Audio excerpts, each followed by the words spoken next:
Well, a new UN report says violence in Syria has actually grown worse since a ceasefire was declared in April.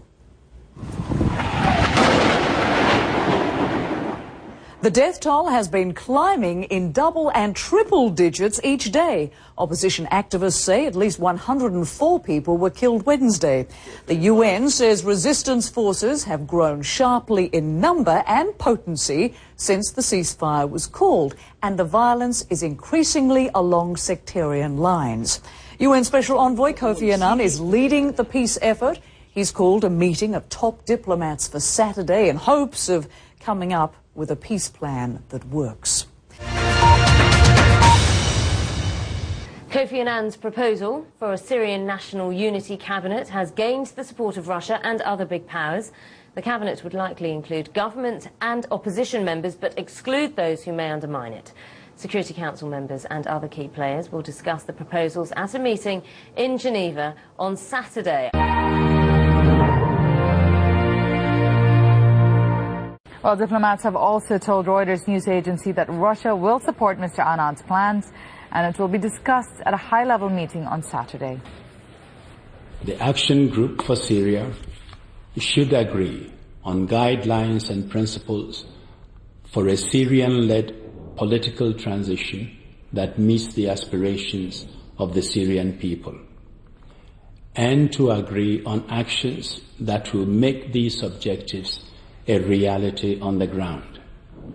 I look forward to a productive meeting this weekend where we can agree on concrete steps and actions to end the cycle of violence and bring peace and stability to the Syrian people.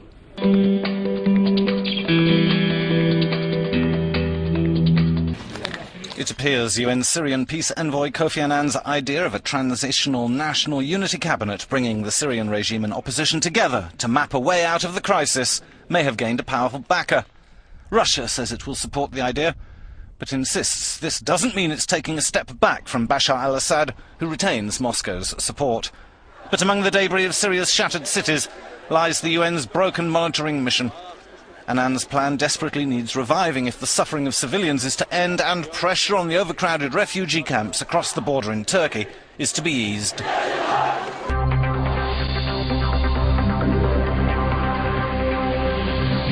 The pressure on Syria's government is growing, and there are signs that one of its biggest allies, Russia, may also be losing patience. In Moscow, President Dmitry Medvedev had strong words for the head of the joint UN Arab League peace mission in Syria. He told Kofi Annan this could be his last chance to avert a prolonged and bloody civil war. Critics have accused the United Nations and the Arab League of both a failure to intervene effectively in Syria and of bias against the country's rulers.